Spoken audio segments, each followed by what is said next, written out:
भूतले श्रीमते महाविष्णु गोस्वामी इति नामिने नमो विष्णुपदाय कृष्णपृष्ठाय भूतले श्रीमते भक्तिवेदान्त स्वामी इति नामिने नमस्ते सरस्वती देवी गौरवाणी प्रचारिणे निर्विशेषा शून्यवादी पाश्चात्यदेशतारिणे जय श्री कृष्ण चैतन्य प्रभु नित्यानंद श्री अद्वैता गदाधर शिवसदि गौर भक्तवृंद जय गौर भक्तवृंद हरे कृष्ण कृष्ण कृष्ण हरे हरे हरे राम राम राम हरे हरे हरे कृष्ण कृष्ण कृष्ण हरे हरे हरे राम राम राम हरे हरे हरे कृष्ण कृष्ण कृष्ण हरे हरे हरे राम राम राम हरे हरे हरे कृष्ण कृष्ण कृष्ण हरे हरे हरे राम राम राम हरे हरे हरे कृष्ण कृष्ण कृष्ण हरे हरे हरे राम राम राम हरे हरे हरे कृष्ण कृष्ण कृष्ण हरे हरे हरे राम राम राम हरे हरे हरे कृष्ण कृष्ण कृष्ण हरे हरे हरे राम राम राम हरे हरे हरे कृष्ण कृष्ण कृष्ण हरे हरे हरे राम राम राम हरे हरे हरे कृष्ण कृष्ण कृष्ण हरे हरे हरे राम राम राम हरे हरे हरे कृष्ण कृष्ण कृष्ण हरे हरे हरे राम राम राम हरे हरे हरे कृष्ण कृष्ण कृष्ण हरे हरे हरे राम राम राम हरे हरे हरे कृष्ण कृष्ण कृष्ण हरे हरे हरे राम राम राम हरे हरे, हरे कृष्णा कृष्णा कृष्णा हरे हरे, हरे राम राम राम हरे हरे। जय राधा गिरधारी राधे, जय राधा कुंज बिहारी राधे, जय राधा नील माधव राधे, जय राधा दामोदर राधे, जय राधे राधे, जय श्री राधे, जय जगन्नाथ जय बलदेव जय सुभद्रा, जय प्रहलाद नृसिंह जय प्रहलाद नृसिंह, नित्य गौर हरि बोल नित्य गौर हरि बोल। जय जय प्रभुपाद जय जय प्रभुपाद, जय गुरुदेव महाविष्णु गोस्वामी गुरुदेव। जय ओम विष्णुपाद परमहंस परिव्राजकाचार्य स्तोत्र श्री श्रीमद् अवैतचरणारविंद भक्ति वेदांत स्वामी जगद्गुरु श्रील प्रभुपाद की जय। ओम विष्णुपाद परमहंस परिव्राजकाचार्य स्तोत्र श्री श्रीमद् भक्ति सिद्धांत सरस्वती गोस्वामी महाराज ठाकुर श्रील प्रभुपाद की जय। प्रेम से कहो जय श्री कृष्ण चैतन्य प्रभु नित्यानंद श्री अद्वैत गदाधर शिवास आदि गौर भक्तों की जय। षड गोस्वामी की जय। गुरु शिष्य परंपरा की जय। इस्कॉन फाउंडर आचार्य श्री भक्ति वेदांत स्वामी जगद्गुरु श्रील प्रभुपाद की जय। श्रील गुरुदेव महाश्री गोस्वामी महाराज की जय। नामाचार्य श्रील हरिदास ठाकुर की जय। नित्य गौर प्रेमानंदे हरि हरि बोल। All glories to assembled devotees Hare Krishna. All glories to assembled devotees Hare Krishna. All glories to Shri Gauranga Srila Prabhupada Srila Gurudev की जय।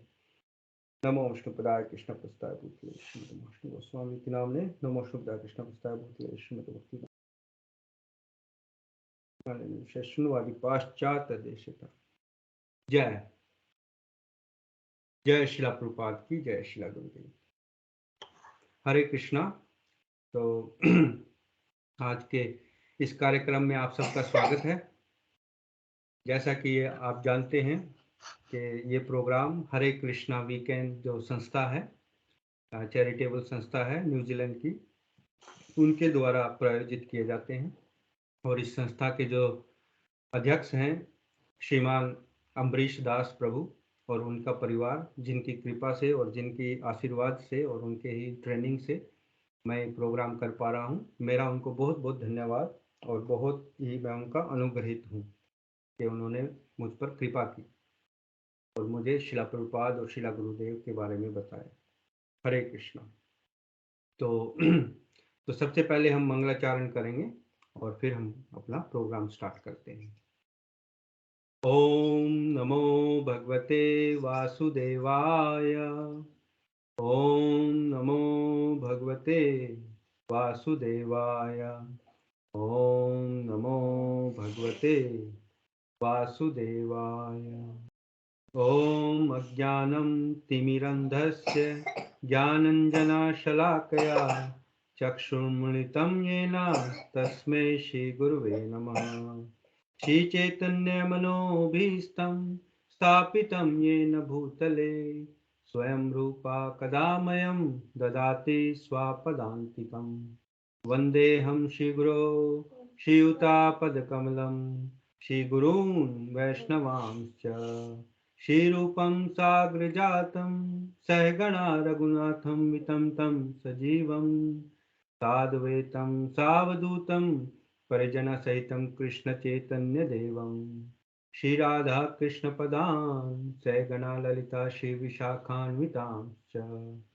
हे कृष्णा करुणा सिंधु दीनबंधु जगतपते गोपेशा गोपिका कांता राधा कांता नमोस्ते। तप्त कांचन गौरांगी राधे वृंदावनेश्वरी वृषभानुसुते देवी प्रणमामि हरिप्रिये। वाञ्छकल्पतरुभ्यश्च कृपा सिन्धुभ्येव च पतितानां पावनेभ्यो वैष्णवेभ्यो नमो नमो। ओम विष्णुपदाय कृष्णपृष्ठाय भूतले श्रीमते महाविष्णु गोस्वामिनिति नामिने। नमो ओम विष्णुपदाय कृष्णपृष्ठाय भूतले श्रीमते भक्तिवेदांत स्वामिनिति नामिने।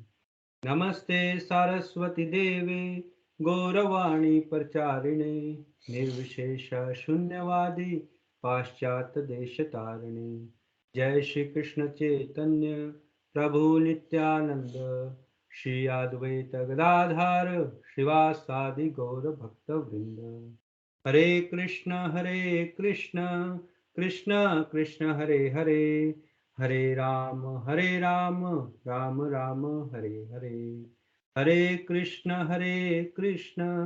कृष्ण कृष्ण हरे हरे, हरे राम राम राम हरे हरे। नारायण नमस्कृत्य नरं चैव नरोत्तमं देवीं सरस्वतीं व्यासं ततो जयमुदीरये। नष्टप्रायशवभद्रेषु नित्यं भागवत सेवया भगवती उत्तम श्लोके भक्तिर्भवति नैष्ठिकी। हरे कृष्णा कृष्ण कृष्ण हरे हरे, हरे राम राम राम हरे हरे। जय शिला प्रभुपाद की जय, शिला गुरुदेव की जय, भगवत गीता जी टीच की जय, श्रीमद् भागवतम पुराण की जय।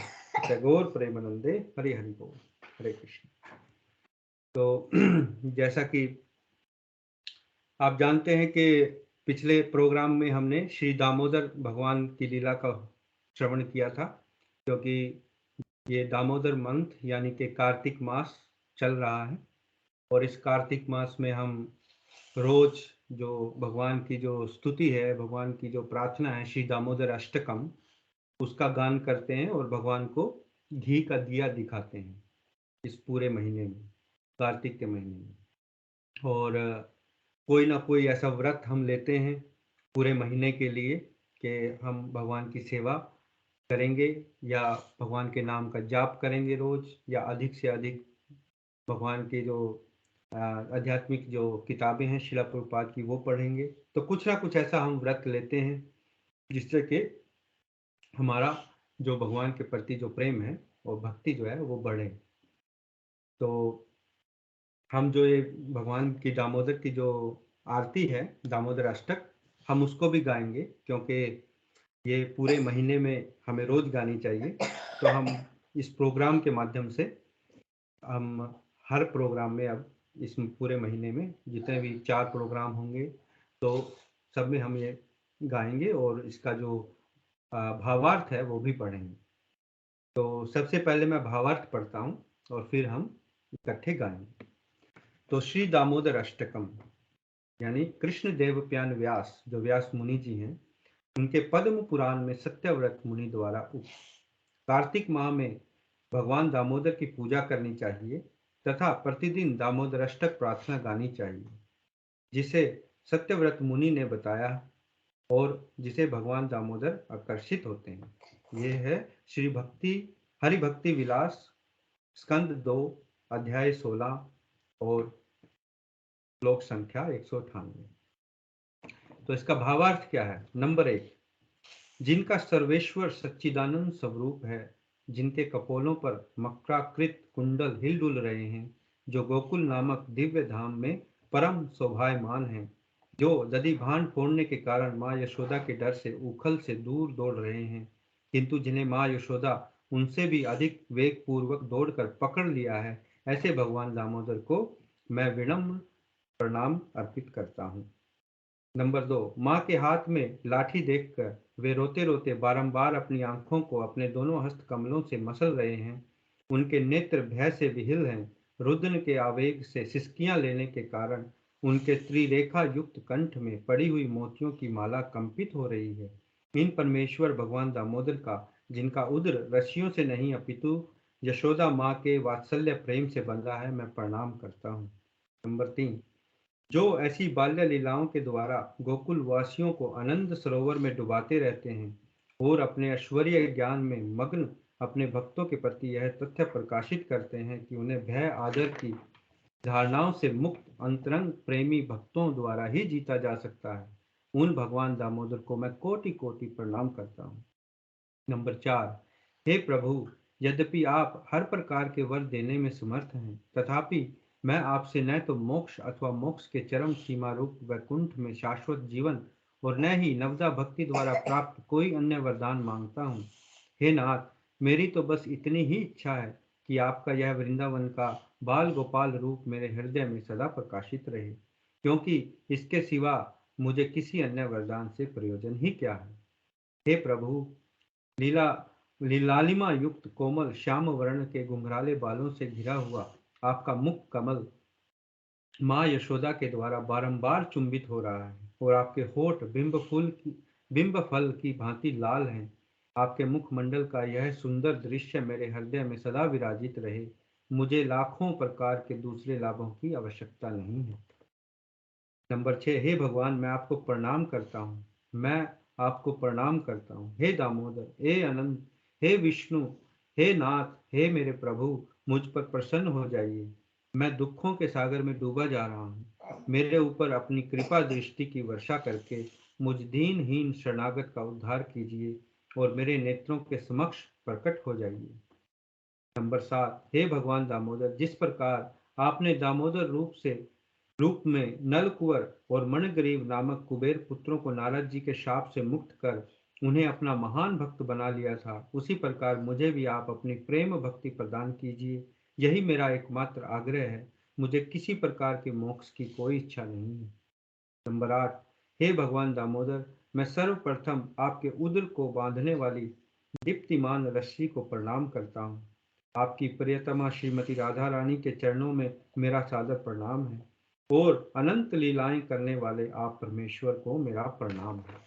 जय श्री राधे दामोदर भगवान की जय। तो अब हम जो दामोदर भगवान हैं उनकी जो स्तुति है श्री दामोदर अष्टक उसको गाएंगे। आप इसका श्रवण करिए, अगर आपको आती है तो आप भी गा सकते हैं।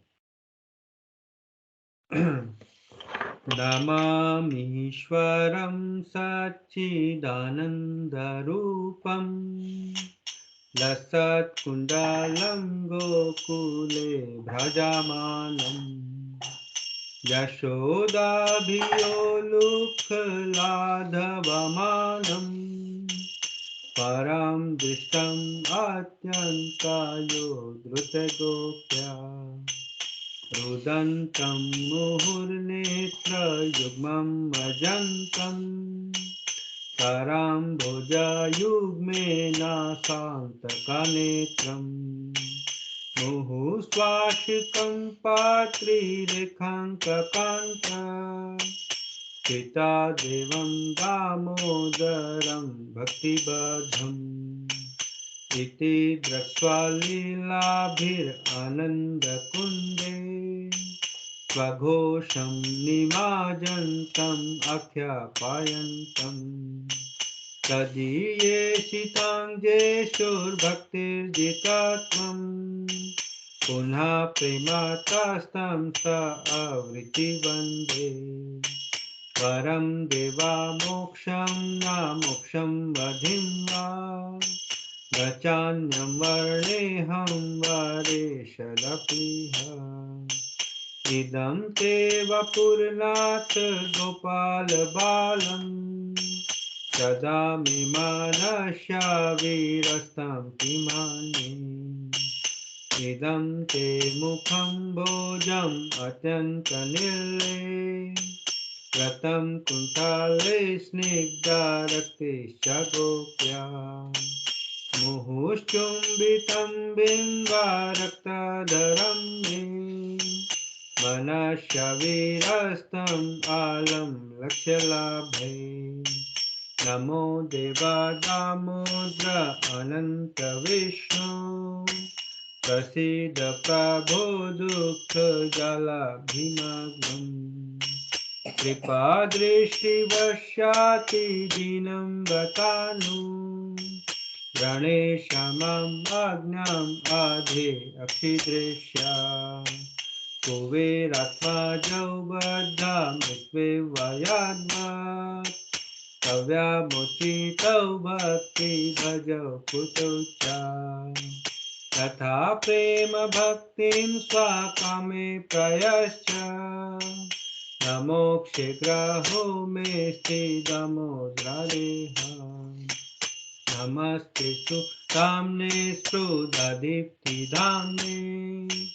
शबर्यो याराथ विश्वसधाम्ने नमो राधिकाय त्वदीयाय प्रियाय नमो नन्तालीलाय देवतभ्यूयाम् हरे कृष्णा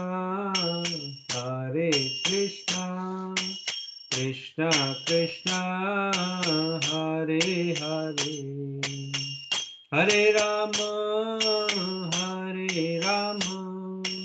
राम राम हरे हरे जय राधा दामोदर राधा दामोदर राधे जय राधे राधे राधे जय श्री राधे नित्य गौर हरि बोल नित्य गौर हरि बोल जय जय प्रभुपाद जय जय प्रभुपाद जय जय गुरुदेव महाविष्णु गोस्वामी गुरुदेव। जय श्री दामोदर अष्टकम की जय, श्री दामोदर भगवान की जय, यशोमती मैया की जय, दामोदर लीला की जय, दामोदर मास की जय। गौर प्रेमानंद। हरे कृष्णा। तो ये जो प्रार्थनाएं हमें रोज अवश्य गानी चाहिए और इसका भावार्थ भी हमें पढ़ना चाहिए और भगवान को दिया दिखाना चाहिए। ये इस महीने की महिमा है जिसका हमें अनंत कोटि फल मिलता है। तो आज हम पुस्तक पढ़ रहे हैं जो हमने पहले भी पढ़ी, पिछले सप्ताह नहीं पढ़ पाए क्योंकि दामोदर भगवान की जो लीलाएं हैं उनका श्रवण किया था। तो उसका जो तीसरा अध्याय है हम उसको आज प्रारंभ करेंगे, जिसका नाम है कि क्या हम ज्ञान की तिथि निर्धारित कर सकते हैं। ये पुस्तक जो मैंने आपको पहले भी दिखाई थी, शिला प्रभुपाद जो हैं उनकी द्वारा बोले गए जो लेक्चर हैं, जो सवाल जवाब हैं, उनकी ये पुस्तक है हरे कृष्णा चुनौती, और इसका जो तीसरा अध्याय है हम आज पढ़ेंगे। तो ये जो आज की जो प्रश्न उत्तरों की श्रृंखला है ये ली गई है लंदन में प्रातःकालीन भ्रमण के समय एक ब्रिटिश छात्र तथा श्रील भक्ति वेदांत स्वामी प्रभुपाद के बीच हुई बातचीत। मतलब जब शिला प्रभुपाद लंदन में थे तो वहाँ जब प्रातःकालीन भ्रमण के लिए प्रभुपाद जाते थे तो वहाँ एक छात्र, जो ब्रिटिश छात्र मतलब अंग्रेज छात्र था, उसने शिला प्रभुपाद से कुछ प्रश्न किए और आपस में जो बातचीत हुई वो यहाँ है। ज़्यादा बड़ी नहीं है और बहुत अच्छे इसमें शिला प्रभुपाद ने उत्तर दिए हैं। तो पढ़ते हैं। तो शिला प्रभुपाद बोल रहे हैं। शिला प्रभुपाद, कृष्ण भावनामृत का संदेश आध्यात्मिक जगत से आता है, यह इस भौतिक जगत का नहीं है, इसलिए कभी कभी लोग इसका गलत अर्थ लगा सकते हैं, अतः हमें इसकी ढंग से व्याख्या करनी पड़ती है। वे इतना भी नहीं समझ सकते कि आत्मा क्या है। बड़े बड़े विज्ञानियों, बड़े बड़े दार्शनिकों को आत्मा तथा आध्यात्मिक जगत की कोई सूचना नहीं है, इसलिए कभी कभी इन्हें समझाने में बहुत कठिनाई होती है। मतलब प्रभुपाद बोल रहे हैं कि जो बड़े बड़े वैज्ञानिक हैं जिन्होंने एटम बम बना दिए और बड़े बड़े रॉकेट बना दिए, उनको आत्मा का कोई आध्यात्मिक ज्ञान का ज्ञान नहीं है। आत्मा के जो भी ज्ञान है, मतलब आत्मा का और दर्शन है, उसके बारे में उनको कुछ नहीं पता, कोई मालूमात नहीं है और उनको बताना बहुत कठिनाई वाली बात है क्योंकि उनका दिमाग पहले से ही भरा हुआ है। तो जो अतिथि है वो पूछ रहा है कि इधर मैं वेदों की तिथि निर्धारण पर कुछ शोध कार्य कर रहा हूँ। आप जानते हैं कि कुछ पुरातत्वविदों का मत है कि हड़प्पा तथा मोहनजोदड़ो में हुई खुदाई से प्राप्त प्रमाण यह दिखलाते हैं कि वास्तव में वेदों की तिथियां पहले मानी तिथियों के से काफी बाद की हैं। इससे वेदों की प्रामाणिकता को कुछ न कुछ वंचित होना पड़ेगा, क्योंकि तब वे विश्व के सर्वाधिक प्राचीन धार्मिक शास्त्र नहीं रह पाएंगे। मतलब कि यहाँ जो छात्र है वो पूछ रहा है कि जो हमारे वेद हैं, जो 4 वेद हैं, पुराण हैं, उपनिषद हैं, तो ये सारे वेद हैं। वेदों का जो उत्पत्ति है वो कब हुई, इसके बारे में वो पढ़ रहा है, इसके बारे में वो शोध कर रहा है, मतलब जानने की कोशिश कर रहा है कि वेद कब उनकी रचना हुई। क्योंकि जो हड़प्पा मोहनजोदड़ो हमने स्कूल में पढ़ा है, हड़प्पा और मोहनजोदड़ो जो अभी पाकिस्तान में है, सिंध प्रांत में, वहाँ खुदाई में नीचे कुछ अवशेष मिले हैं, कुछ नगर मिले हैं कि वहाँ से वैदिक जो संस्कृति है उसका प्रारंभ होता है। लेकिन वेद तो बहुत पुराने हैं, तो यहाँ वो पूछ रहा है कि वेदों, तो इसका मतलब तो वेद सिर्फ जब से वो हड़प्पा मोहनजोदड़ो है वहां से स्टार्ट हुए हैं। तो शिला प्रभुपाद क्या बोलते हैं? शिला प्रभुपाद बोल रहे हैं कि वेद का अर्थ धर्म नहीं है, वेद का अर्थ है ज्ञान। इसलिए यदि तुम ज्ञान के इतिहास का पता लगा सको तो तुम वेद की उत्पत्ति तिथि का पता लगा सकते हो। क्या तुम यह पता लगा सकते हो कि ज्ञान कब शुरू हुआ? क्या तुम इसका पता लगा सकते हो अतिथि? मैं नहीं समझता कि हम ऐसा कर सकते हैं। मतलब शिला प्रभुपाद उनसे पूछते हैं कि वेद का मतलब धर्म नहीं है कि हिंदू धर्म या कोई और धर्म। वेद का अर्थ है ज्ञान। संस्कृत का शब्द है वेद, और वेद विद विद धातु से आता है। विद यानी कि जानना, तो वेद का मतलब ज्ञान। तो इस ज्ञान की उत्पत्ति का कोई कैसे मतलब लगा सकता है पता कि कब ज्ञान की उत्पत्ति हुई? तो जो अतिथि है जो पूछ रहा था वो भी इससे सहमत है कि हाँ, हम नहीं पता लगा सकते। तब शिला प्रभुपाद क्या कहते हैं कि तो तुम वेदों के इतिहास का पता कैसे लगा सकोगे? वेदों का अर्थ है ज्ञान, अतः सर्वप्रथम यह ज्ञात करो कि किस तिथि से ज्ञान शुरू हुआ, तब वेदों की आयु का पता लगाओ। वेदों का इतिहास इस भौतिक जगत की सृष्टि की तिथि से शुरू हुआ। कोई व्यक्ति सृष्टि की तिथि नहीं बता सकता। सृष्टि का शुभारंभ ब्रह्मा के जन्म से होता है, और तुम ब्रह्मा के एक दिन का माप तक की गणना नहीं कर सकते। ब्रह्मा की रात्रि के समय ब्रह्मांड का कुछ हद तक संहार हो जाता है, और ब्रह्मा के दिन के समय पुनः सृष्टि हो जाती है। संहार 2 तरह का होता है, एक तो ब्रह्मा की रात्रि के समय होता है, और एक अंतिम संहार है जिससे संपूर्ण विराट जगत का संहार होता है। किंतु ये लड़के वेदों की तिथि के विषय में अनुमान लगाते हैं, यह अत्यंत हास्यास्पद है। तो यहाँ शिला प्रभुपाद बता रहे हैं कि ये तो बहुत हंसने जैसी चीज है कि वेदों का इतिहास जानने की कोशिश करते हैं ये वैज्ञानिक या पुरातत्व वाले, जबकि इनको ये नहीं मालूम है कि ये जो सृष्टि है इसका प्रारंभ ब्रह्मा जी के जन्म से हुआ, जब ब्रह्मा जी उत्पन्न हुए। और ब्रह्मा जी की कितनी आयु है, उनका एक दिन कितना बड़ा है, इसका उनको ज्ञान ही नहीं है ना। तो वो कैसे वो मतलब ये अनुमान लगाएंगे कि वेदों का की उत्पत्ति कब हुई, जबकि उनको ये नहीं पता कि ब्रह्मा जी का एक दिन कितना है।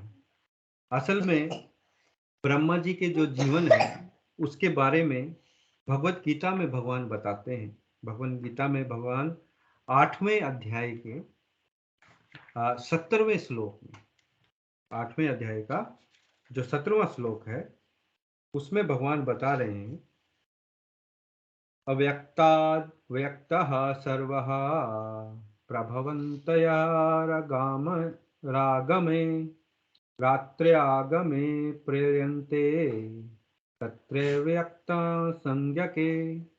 अर्थात अनुवाद शिला प्रभुपाद के द्वारा, शिला प्रभुपाद की जय।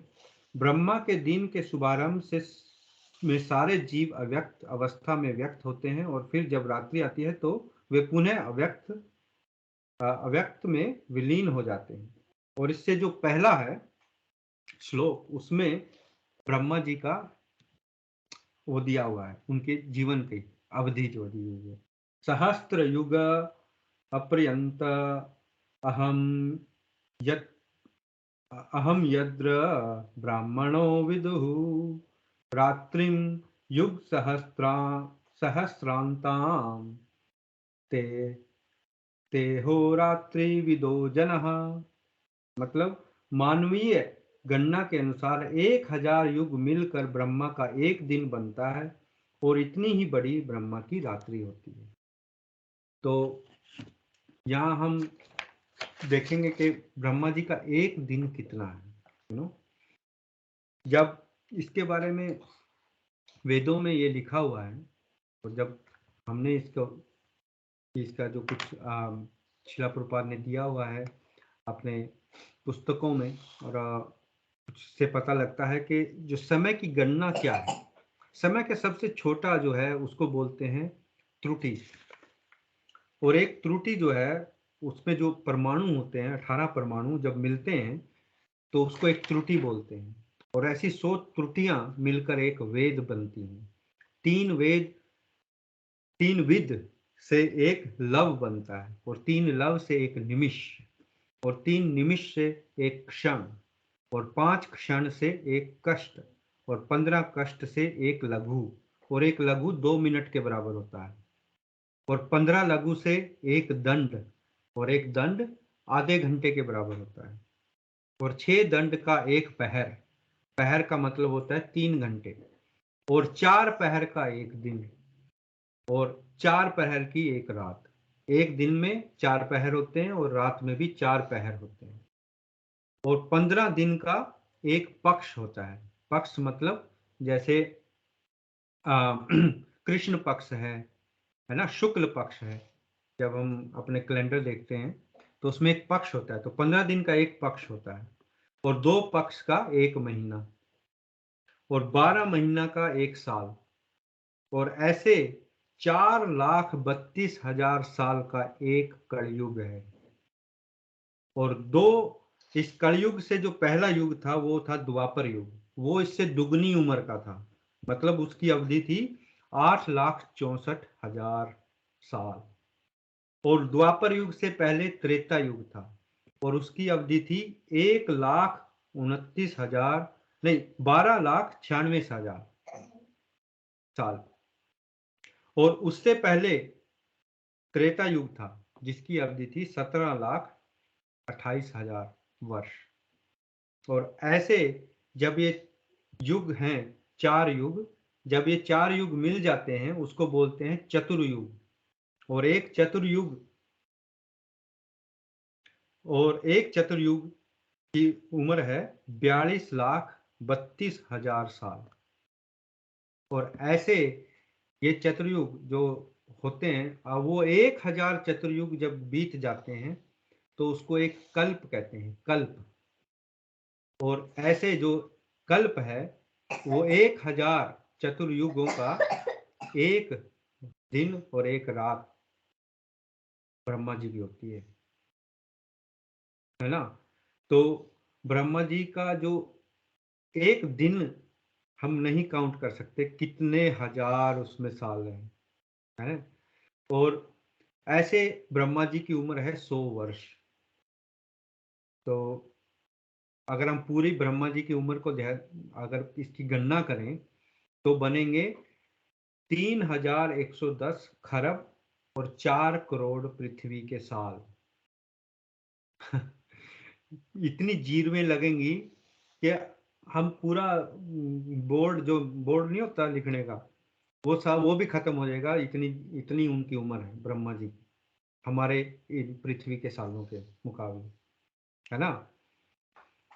तो आगे वेदों में ये भी दिया हुआ है पुराण में कि ब्रह्मा जी का अभी क्या टाइम चल रहा है।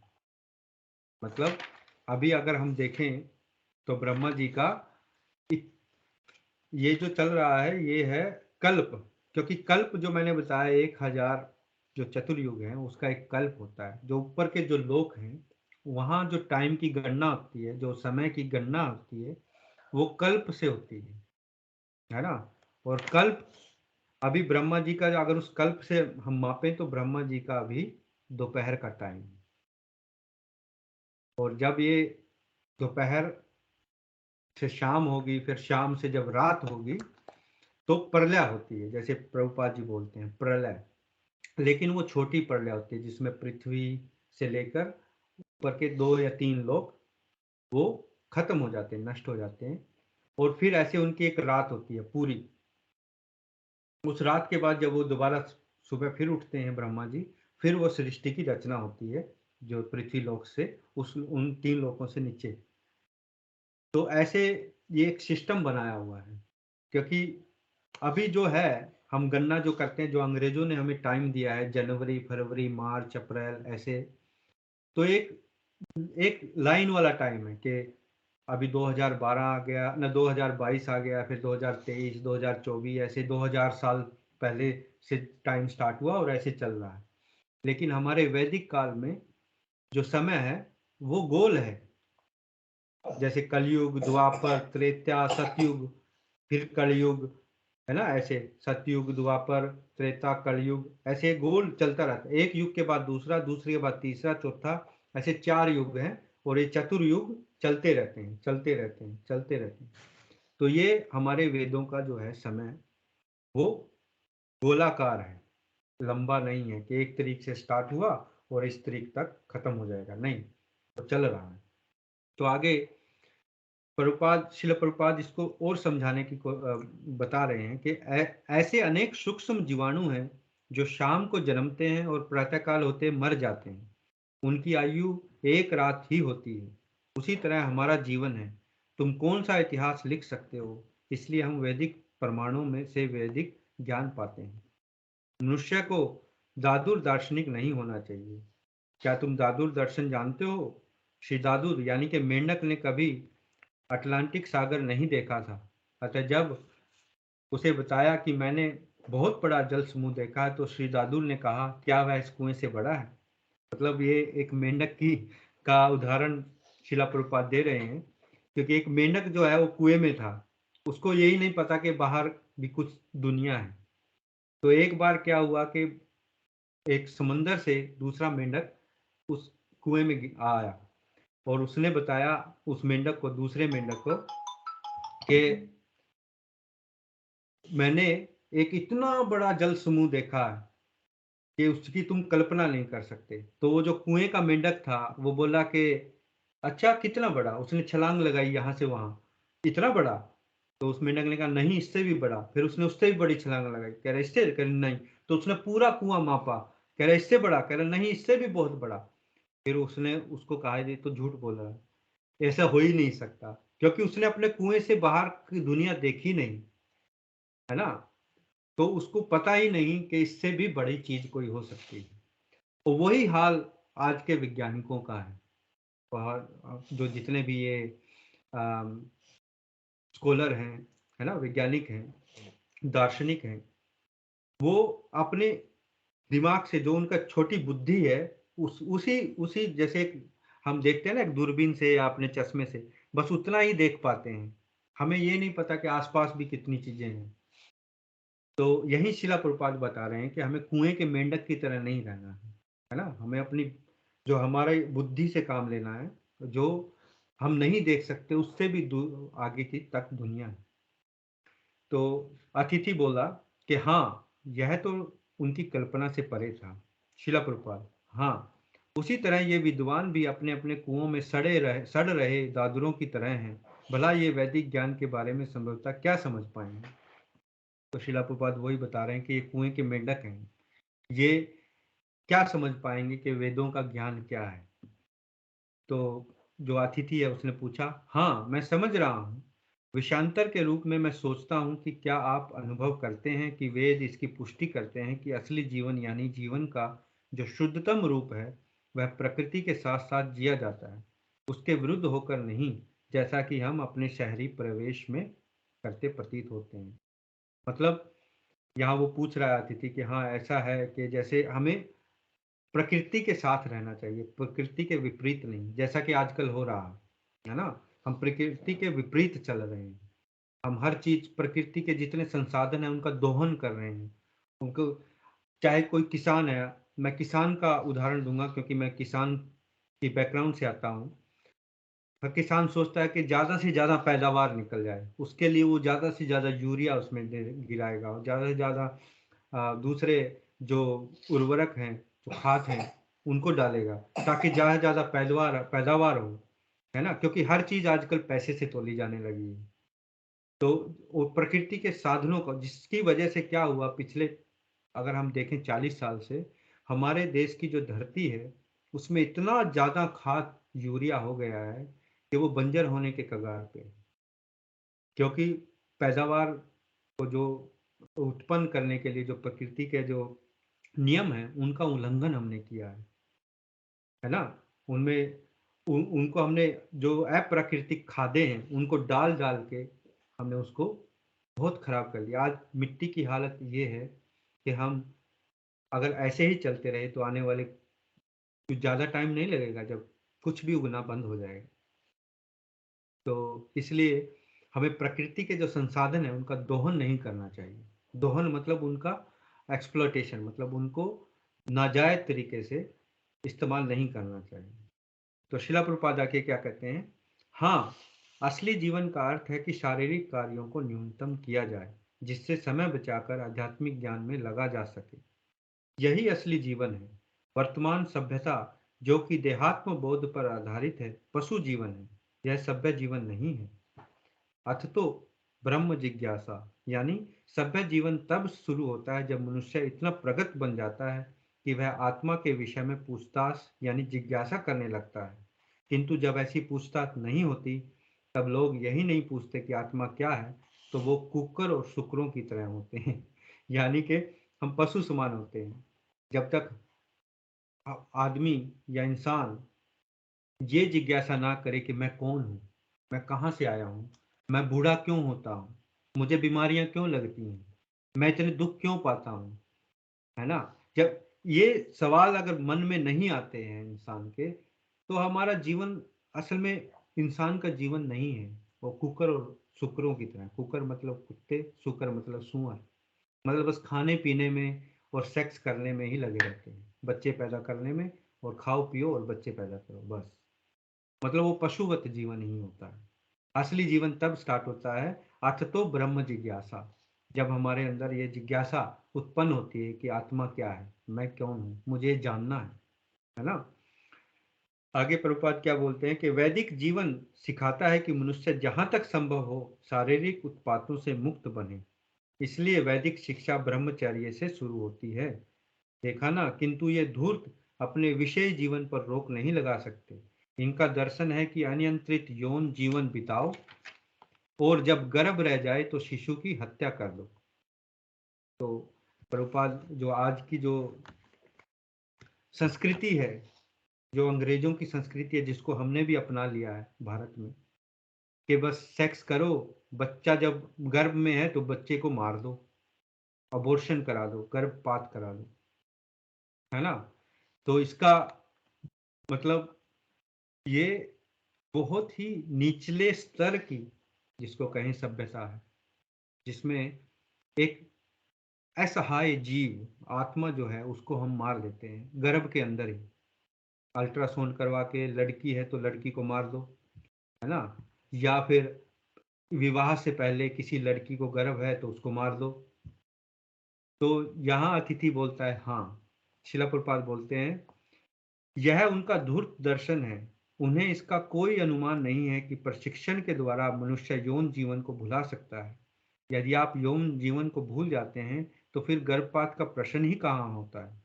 किंतु वे ऐसा नहीं कर सकते, इसलिए कहा गया है अदांत गोभिर वशतम तमिश्रम, यानी वे अनियंत्रित इंद्रिय भोग के कारण क्रमशः पशु जीवन के स्तर को प्राप्त कर सकते हैं। जो व्यक्ति गर्भ में शिशु की हत्या करके गर्भपात कराने में संलग्न होता है वह अगले जीवन में गर्भ में स्थापित किया जाएगा और कोई व्यक्ति उसका वध करेगा। जो जितने ही शिशुओं की हत्या किया रहता है उसे उतने ही गर्भ में रहना पड़ता है और उतनी ही बार उसका वध किया जाता है। इस तरह सैकड़ों वर्षों तक उसका जन्म ले पाना अर्थात गर्भ से बाहर निकलना संभव होगा। वह गर्भ में ही रहेगा और उसकी हत्या की जाएगी।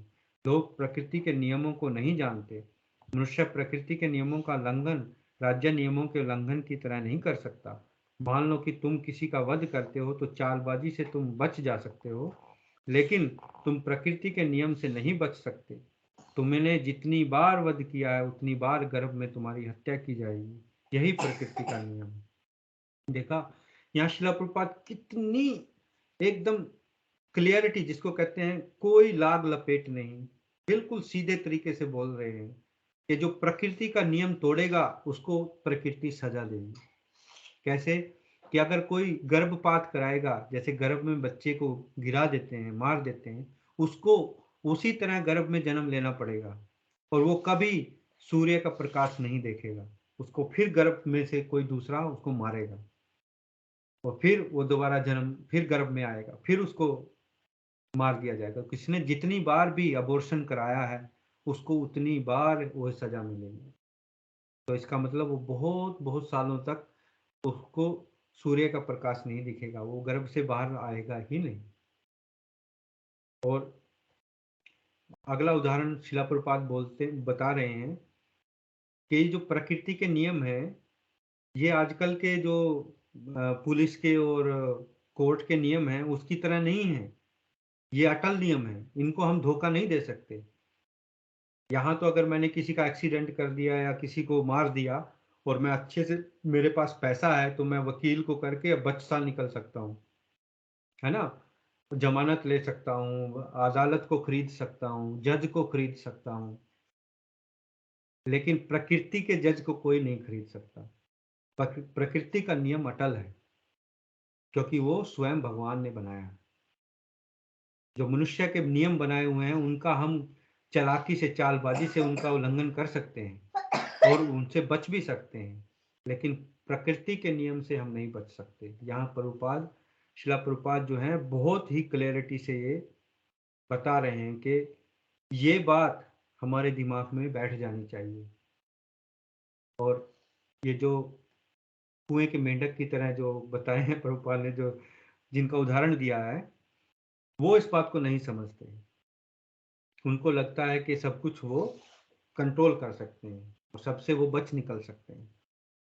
आगे अतिथि क्या पूछते हैं? अभी पिछले ही सप्ताह मैंने एक नर्स से बात कर किया था जो लंदन के एक मुख्य अस्पताल में गर्भपात कराती है। यह बहुत ही विभत्स कर्म है। इसमें से कुछ भ्रूण इतने अधिक विकसित हो चुके थे कि उनमें जीवन की प्रबल संभावना रहती है।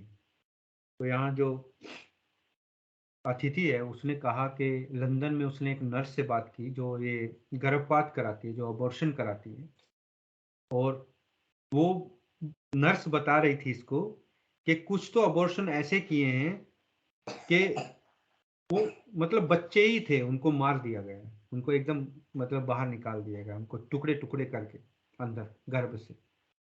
तो इतना भयानक का कार्य है ये, इतना मतलब विभत्स कर्म है, जिसका हम कल्पना भी नहीं कर सकते कि कितनी बड़ी सजा हमें मिलेगी। तो शिला प्रभुपाद बोल रहे हैं कि संभावना का प्रश्न ही नहीं है। जीवन तो संभोग काल से शुरू हो जाता है। जीव अति लघु होता है। वह अपने कर्म के अनुसार प्रकृति के नियम द्वारा पिता के वीर्य में प्रेषित किया जाता है और माता के गर्भ में प्रविष्ट करा दिया जाता है। पुरुष तथा स्त्री के वीर्य तथा रज पायस बनकर मटर के बराबर शरीर का निर्माण करते हैं। तत्पश्चात वह मटर जैसा शरीर धीरे धीरे बढ़ता है। वैदिक वाङ्मय में इसका वर्णन हुआ है। पहली अवस्था में 9 छिद्र होते हैं। ये हैं कान, आंख, नथुने, मुंह और जनन अंग तथा गुदा। तत्पश्चात धीरे धीरे इंद्रियां विकसित करती हैं। 6.5 महीनों में सब कुछ पूर्ण हो जाता है और जीव की चेतना वापस आ जाती है। शरीर बनने के पूर्व जीव अचेत रहता है, मानो मूर्छा में हो। तब वह स्वप्न देखता है और क्रमशः अपने चेतना आती रहती है। उस समय वह बाहर आने के लिए अत्यधिक अनिच्छुक रहता है, किंतु प्रकृति उसे धक्का देकर बाहर निकालती है और जन्म की यही विधि है। तो यहाँ शिला प्रभुपाद जन्म की जो विधि हमारे वेदों में दी हुई है उसके बारे में बता रहे हैं। अब ये विधि आज भी सही है और वेदों में भी थी। तो हम यहाँ से हमें हमें पता लगता है कि वेद यानी कि ज्ञान, इसकी कोई तिथि नहीं है। जो चीज हजारों साल पहले, लाखों साल पहले थी, जन्म की जो विधि है वही आज भी है और उसी का वर्णन है। कि सबसे पहले जब ये नहीं है कि 6 महीने के गर्भ के बाद उसमें आत्मा आती है। आत्मा पहले जो पिता है उसके वीर्य में होता है जीव, और वो माता के गर्भ में जाता है, और माता के गर्भ में फिर वो एक मटर के दाने से स्टार्ट होता है, फिर वो बढ़ता बढ़ता उसमें 9 छिद्र आते हैं, और फिर 6 महीने की जब वो अवस्था हो जाती है उसकी, तब उसको थोड़ा आने लगता है ज्ञान। उससे पहले वो मूर्छा में होता है, जैसे मूर्छित होता है ना। तब बोलते हैं ना कि गर्भ में बच्चे को सब कुछ पता लगता है, वो सब कुछ सुनता है, वो सब कुछ सीखता है। इसलिए गर्भवती जो महिला है उसको भगवान की भक्ति, भगवान के भजन और भगवत गीता और ये इनका अध्ययन करना चाहिए, ताकि जो गर्भ में पल रहा शिशु है उसके ऊपर उसका अच्छा असर पड़े। ना कि आजकल जो पाश्चात्य संस्कृति है कि जो गर्भवती महिलाएं हैं वो भी नशा कर रही हैं, सिगरेट पी रही हैं, दारू पी रही हैं, जिनका बच्चे पर बहुत गलत असर पड़ता है। तो आगे प्रभुपाद बोलते हैं कि यह वैदिक ज्ञान है, वैदिक जो वाङ्मय है में सारी चीजें सुचारू रूप से वर्णित मिलेंगी, इसलिए वेद इतिहास के अधीन क्यों हो सकते हैं, किंतु कठिनाई यह है कि हम जिन बातों के विषय में बोल रहे हैं वे आध्यात्मिक हैं, इसलिए कभी कभी निपट भौतिकवादियों के लिए यह समझ पाना कठिन होता है। वे इतने मंद बुद्धि होते हैं कि वे समझ नहीं पाते। जय शिला प्रभुपाद की जय। तो यहाँ शिला प्रभुपाद बोल रहे हैं कि वो इतने मंद बुद्धि हैं जो आजकल के वैज्ञानिक और ये हैं जो आध्यात्मिक चीजों का जिनको ज्ञान ही नहीं, उनको ये ही नहीं पता कि जीव आत्मा क्या है, कैसे वो गर्भ में आती है, और कैसे वो बच्चा बड़ा होता है, कैसे उसका विकास होता है। तो इस प्रकार हम इस जो शिला प्रभुपाद का जो ये वार्तालाप था उस छात्र के साथ, उससे हमें बहुत सीखने को मिलता है कि शिला प्रभुपाद कैसे हमारे वेदों का जो ज्ञान है वो कहाँ कैसे उत्पत्ति हुई, उसका जो शोध कर रहे हैं जो वैज्ञानिक हैं, वो एक हंसने वाली बात है, कुएं के मेंढक की तरह है। उनको पता ही नहीं कि इस कुएं से बाहर भी एक बड़ा सा सागर है जिसमें इतना पानी है कि वो कल्पना भी नहीं कर सकते, है ना। तो इसके जो आज का है ये अध्याय है उसको यहीं समाप्त है। तो किसी का कोई प्रश्न हो या कोई टिप्पणी हो, ये आप पूछ सकते हैं, बता सकते हैं। सुभाष जी, आपको आज की जो प्रभु जी, हरे कृष्णा। आज की क्लास तो प्रभु जी बहुत ही अच्छी रही, और बहुत आज की क्लास से बहुत ज्यादा ज्ञान मिल रहा है। ब्रह्मा जी का एक दिन देखा कितना बड़ा है, उसका तो हम ज्ञान कल्पना भी नहीं कर सकते, है ना। और इतने उसकी उनकी जो हाँ उम्र है प्रभु कितने जी, अरब साल। हाँ हाँ और हाँ, सबसे बड़ी जो सीखने की बात है कि आज की अपना जो काम, अपन जो कार्य कर रहे हैं वो कार्य तो एक कुएं के समान ही है। उससे बाहर निकलेंगे तो अपन को जैसे भक्ति है, और वो पुलिस और कोर्ट के नियम से तो बच सकते हैं, लेकिन भगवान का जो प्रकृति का भगवान का जो नियम है उससे हम नहीं बच पाते हैं। सही बात। हाँ, और ये तो बहुत मतलब समझने वाली बात है ना, क्योंकि हमें ऐसा लगता है कि हम अपने पैसे के दम पर प्रकृति को भी खरीद सकते हैं, लेकिन अगर ऐसा होता तो जो अमीर अमीर लोग हैं उनको कभी बीमारियां ना होती, उनको कभी हार्ट अटैक ना होते, वो कभी मरते नहीं, है ना, क्योंकि उनके पास इतना पैसा है, वो डॉक्टरों को खरीद सकते हैं, लेकिन फिर भी उनकी मृत्यु होती है ना। अभी अभी कितने हार्ट अटैक हो रहे हैं। तो इसका मतलब ये हुआ कि जो प्रकृति का नियम है वो अटल है, वो किसी के कोई उसको धोखा नहीं दे सकता, है ना। और दूसरी बात प्रभु जी, आपने जो वेद का अर्थ धर्म नहीं बताया, वेद का अर्थ ज्ञान है। हाँ हाँ, शिला प्रभुपाद बोल रहे हैं ना ये, कि वेद का अर्थ है ज्ञान, धर्म नहीं है उसका मतलब है ज्ञान। क्योंकि अगर हम संस्कृत जो शब्द है, असल में जो संस्कृत भाषा है वो बहुत ही वैज्ञानिक भाषा है। और इसमें जो विद धातु मतलब जहां से ये शब्द आते हैं, है ना। तो वेद जो है विद धातु से आता है। विद का मतलब होता है जानना, मतलब मुझे जानना। तो वेद का मतलब हुआ ज्ञान, मतलब जो हमें जिस चीज का, किसी चीज का हमें ज्ञान मिलना है ना। तो बहुत बढ़िया सुभाष जी, आप आते रहिए। और ये जो शिला प्रभुपाद के जो ज्ञान है, उनकी जो पुस्तकें हैं, वो एक हमारी धरोहर है हम लोगों की। वो एक जिसको कहते हैं कि संपत्ति है।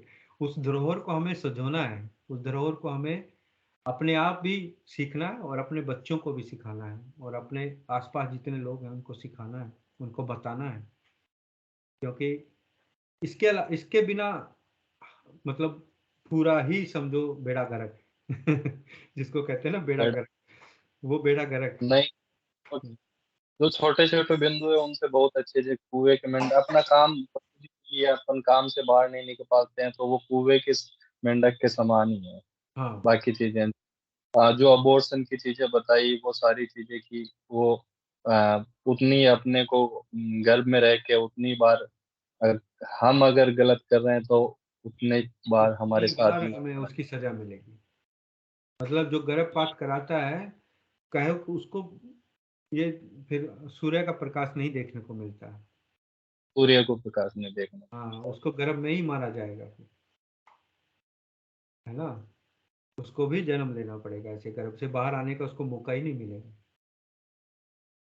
बहुत बढ़िया। मांगेराम जी चले गए हैं।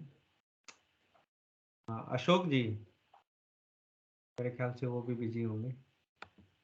कई बार फोन आ जाता है तो प्रभु जी हाँ डिस्कनेक्ट हो जाते हैं ना बात। हाँ, फोन आ जाता है, उसकी वजह से होता है, कोई बात नहीं। अम, अशोक अशोक भी मुझे लगता है वो भी थोड़ा काम करते हैं ना। Doli. Hare Krishna, Hare can you hear me? Yes yes. Sorry, मैं कैमरा नहीं ऑन कर सकती। हाँ जी, मैंने मुझे बहुत आज के लेक्चर से आपसे जो आपने बताया है कि कैसे birth after birth this human life हमें मिलती है आफ्टर सो मैनी 8400,000 ईयर्स के जो मतलब जो जूनियर है उनके बाद, तो कितना स्पेशल है ये हमारे लिए दिस बर्थ के, जिसमें हम अपना जो पूरा ध्यान है वो भक्ति की तरफ एक सिर्फ यही एक जूनी है जिसमें लग सकता है। और जैसे प्रभु आपने बताया कि कैसे प्रभुपाद जी ने एक मेंढक का एक फ्रॉक का एग्जाम्पल दिया है कि उसके बाहर भी बहुत कुछ है, बट हम वहीं मंडराते रहते हैं और हम में ये लगता है कि यही हमारे लिए सब कुछ है, बट हम बाहर निकलना नहीं चाहते उन जो मटेरियल एंजॉयमेंट्स हैं कह सकते हैं उनसे। बट उसके बाहर कितना कुछ है हमारी इम्प्रूवमेंट्स के लिए हमारी लाइफ की। तो मुझे इस चीज से काफी प्रभावित हुई हूँ मैं। हरे हाँ कृष्णा। ठीक है, हरे कृष्णा, धन्यवाद। तो आज का प्रोग्राम हम यहीं समाप्त करते हैं। और अभी एक जो प्रेयर है, प्रेयर गाते हैं, बच्चे प्रेयर गाएंगे। सुभद्रा है अवेलेबल?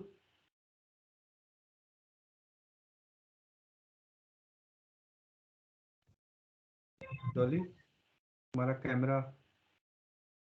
हाँ सुभद्रा है, आओ mother come.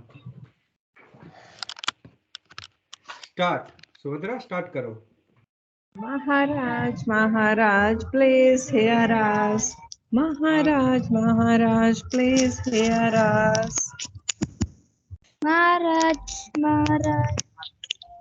Please hear us. We have learned some real good stuff. we have learned some real good stuff. We have learned some real good stuff. Maharaj, we have learned one thing.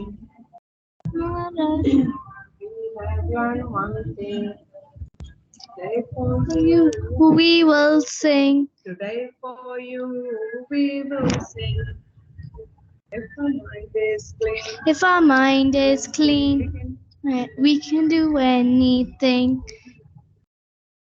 If our mind is clean, is anything. If our room is dirty, if our room is clean, if our room is clean. No, but past that. I don't know where we are. No.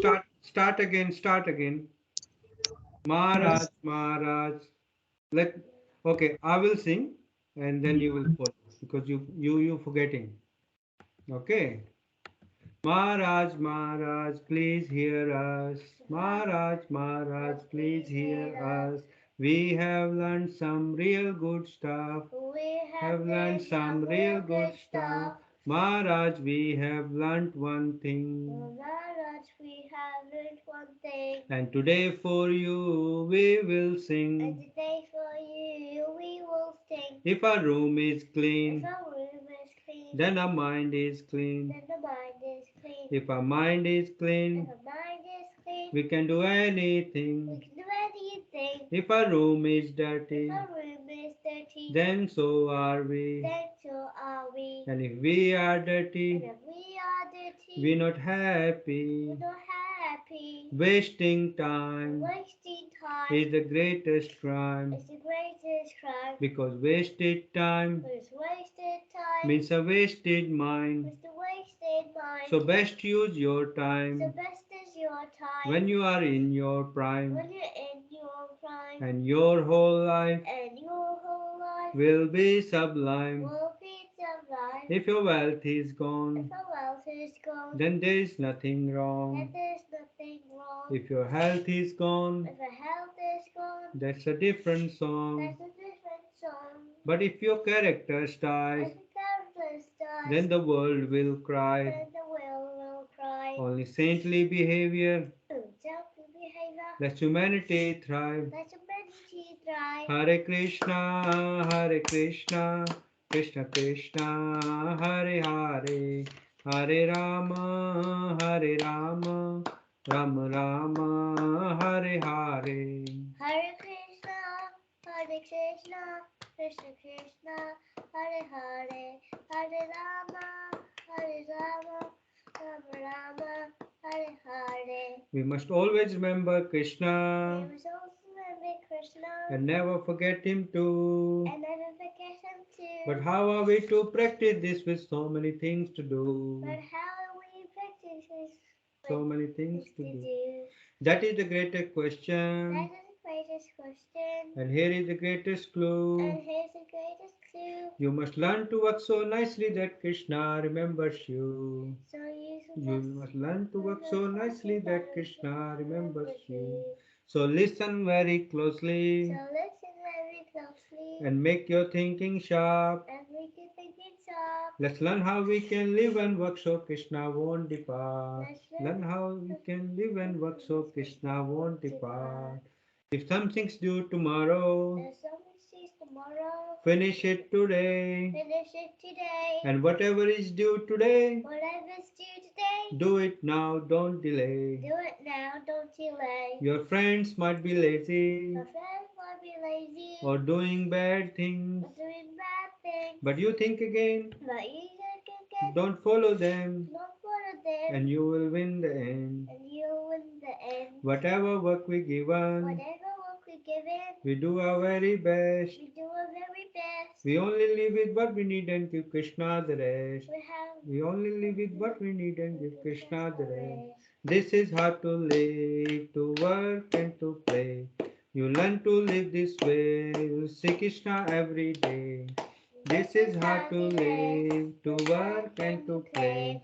You learn to live this way, see Krishna every day. And when our time is up, he'll take us up above. We sing and dance with him with the heart full of love. When our time is up, he'll take us up above. We sing and dance with him with the heart full of love.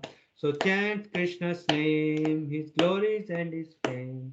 It's only way this world will ever become sane. So chant Krishna's name, his glories and his fame. It's the only way this world will ever become sane. Now please ask this greatest question and find this greatest clue. You can only remember Krishna if Krishna remembers you. Hare Krishna,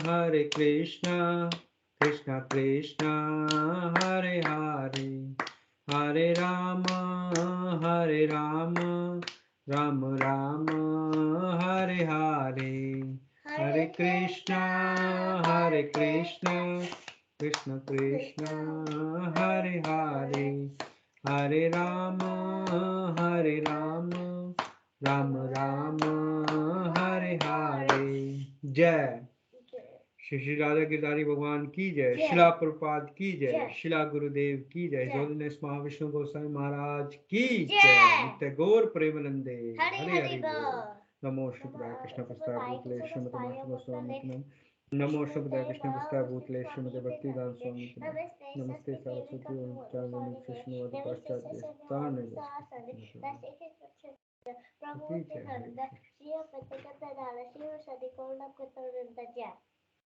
जय